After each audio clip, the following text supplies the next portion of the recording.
I'm the kind of person who prefers a peaceful evening over a raucous gathering. It deeply disturbs me to witness someone overwhelmed with their burdens, spiraling out of control. Watching a disheveled individual barely able to stand, shouting incoherently, or worse, getting involved in a fight, is truly repulsive. All too often, the outcome of excessive drinking in a large group leads to unintended intimate encounters. Of course, I can still visit a bar with a couple of friends, but without any such excesses.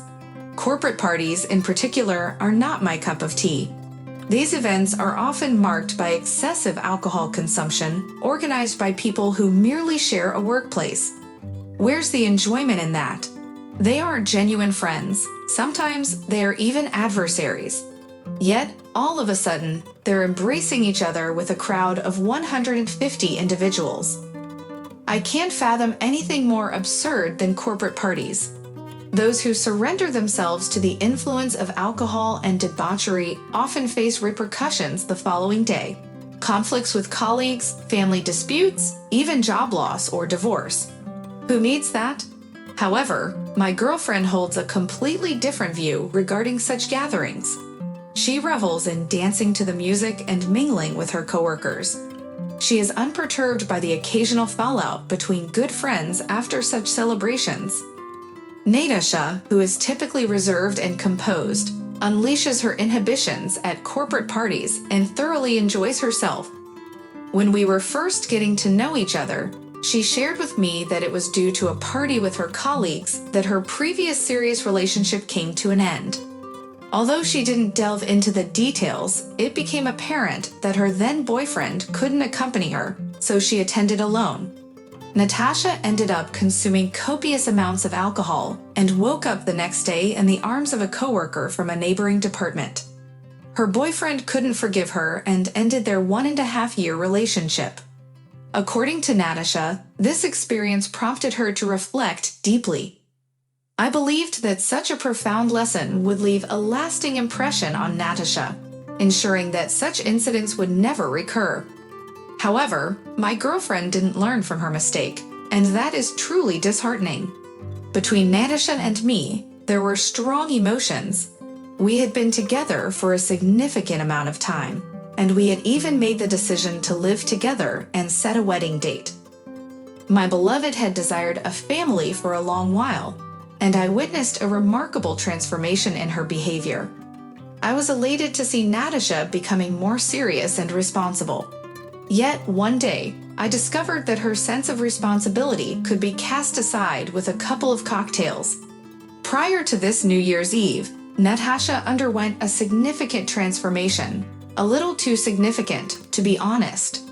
It became apparent to me that she was buttering me up, and I half expected to be presented with a hefty bill for a new smartphone. She was going to great lengths to please me, indulging my every preference, from the kitchen to the bedroom. As a few days passed, I found myself contemplating the direction our relationship should take. I decided to broach the subject with her, curious about the reason behind her sudden benevolence.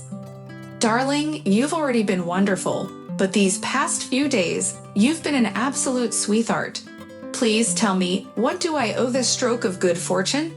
Is there any connection to someone desiring a smartphone or a fur coat?" I inquired, hoping for an honest answer. A spark flickered in Natasha's eyes momentarily, but she swiftly summoned her willpower, adopting an air of indifference as she sweetly replied, "You're imagining things, my love. It's simply because you're my golden boy, that's all." I knew it was a game, but I decided to remain calm and patient, allowing her to reveal her true intentions in due course. For now, I resolved to relish this pleasant period we were experiencing. One evening, my girlfriend arrived and initiated a conversation about an upcoming corporate party organized by her company. She was brimming with excitement as she shared the details, expressing her anticipation for the event.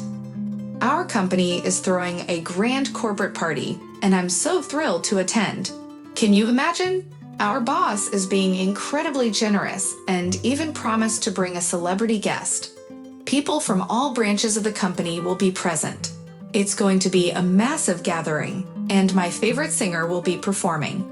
I'm beyond thrilled, she gushed dreamily. While I understood her enthusiasm for the singer, the mere mention of a corporate party made me uneasy. The prospect of being surrounded by a large crowd didn't sit well with me.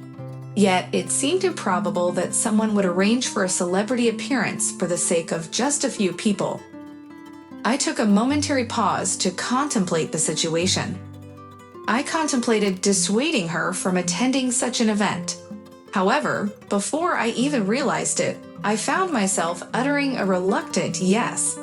Her feminine charms had completely clouded my judgment, and I reluctantly granted Natasha permission to attend the corporate party.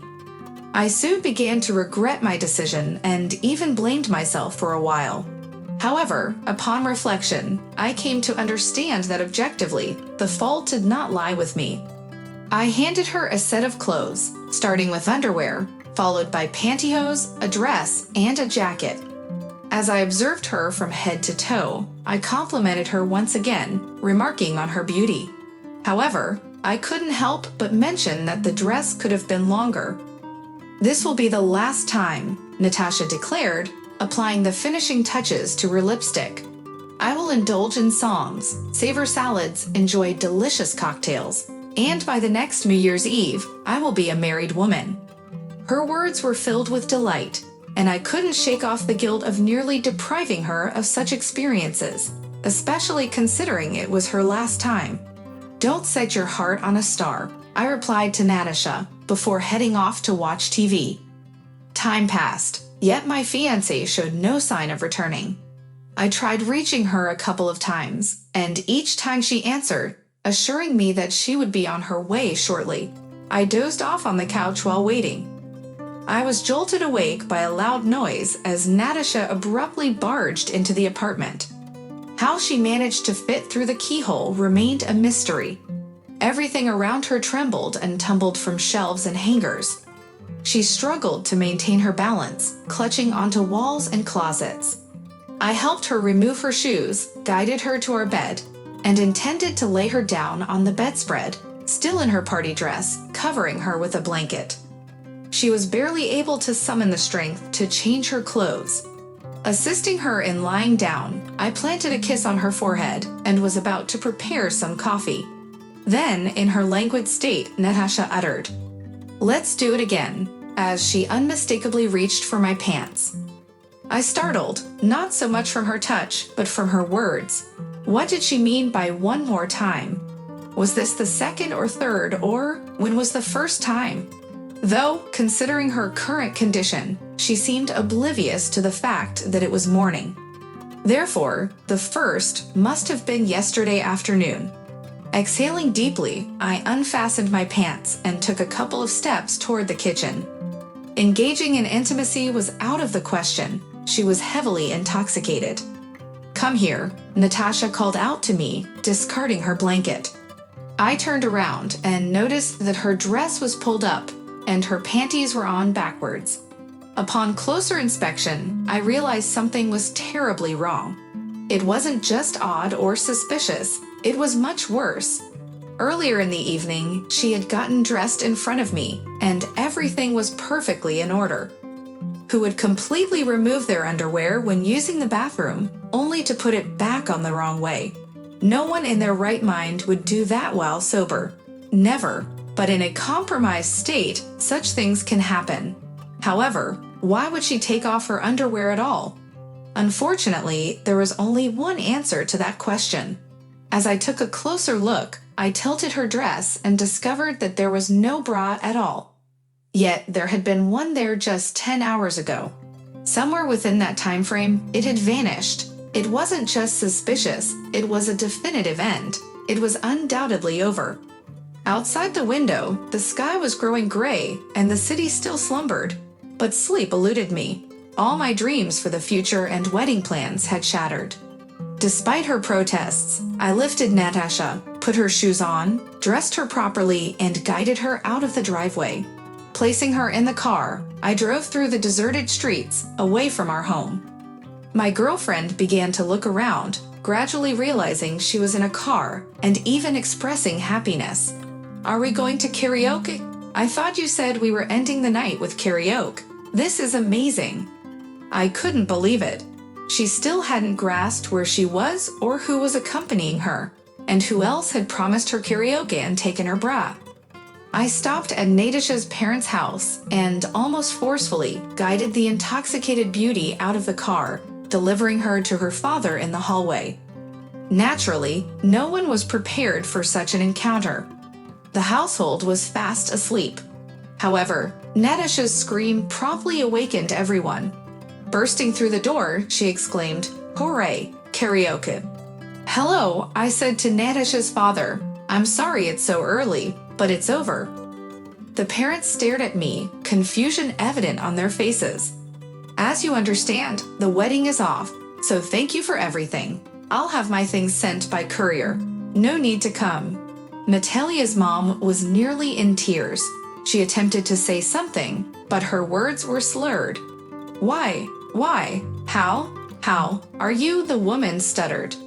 "I believe your daughter's appearance will explain everything. If not, check if her underwear is intact after a drunken escapade at work. I'm done, thank you." I turned around and walked away. It was painful and heartbreaking.